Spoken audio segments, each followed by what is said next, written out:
My name is Shane Dolan, and I'm an imaging technician. We knew that Shane could and would do very well with computers. With my contacts in the community, I was able to find a data processing job that I thought would be a nice match for Shane. This company was willing to give it a shot, and now Shane is not only doing data processing, but he's doing a lot of other job duties since he's been there. This work environment is very self-directed.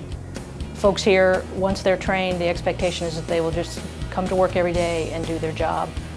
And so I had some concerns about a person with disability, needing additional help from other staff where they're concerned with doing their own work. And so I was a little worried about that at first.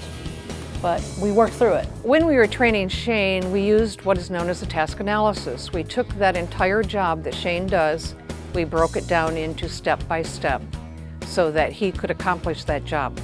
And as we tracked what he was doing, we charted his independence at each step with a gradual fade off from that as he was able to do it.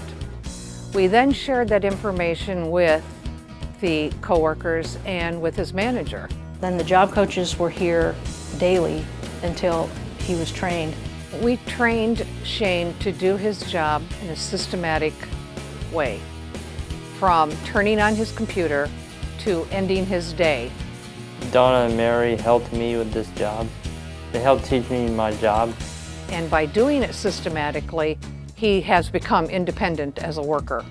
I'm good at this job because I pay attention to what I'm doing. Cheryl, number one, listened to the things that we needed in order to make Shane successful.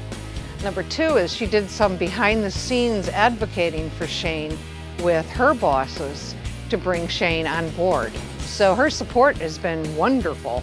It is what makes it work. If there's a problem, I can either ask her or Christina about it. When Shane first came to work for us, we had to figure out a way to measure expectations. So initially, I did some of the work to see how many I could do per hour, and then we basically cut that in half as a starting point for Shane. He would increasingly beat those goals, so periodically we would raise them and raise them and raise them. His manager had decided that it was going to take him about 7 years to complete all 100,000 contracts. And since then, it is 5 years later, he has finished all of those contracts. He has gotten a raise of at least 5% every year and is making over $10 an hour at this point. He's also receiving insurance benefits and does have the option of a 401k plan as well. It feels good to have a job and a paycheck. It is such a joy to see Shane working after 5 years. It's exciting. It's exciting to see how much growth he has made with this job. And his job duties have changed. They've increased. He is actually doing a lot more contracts as compared to other coworkers. He is on top. They were just having me scan the contract like this only, and now they have me doing the package. He was able to learn how to do a job that directly impacted every department in this company. Shane's employment here has been immensely successful. I believe that Shane truly has found his niche here. He's part of this group. We have had to introduce other folks to the scanning project. Shane actually trained these folks how to do that work. And he consistently does a lot more than everyone else still today. He enjoyed doing the training too. That was fun for him. From a manager perspective, having someone who wants to be here, who wants to do a really good job for you and will come to work every day and do their absolute best, I mean, how can you argue with that? You just can't.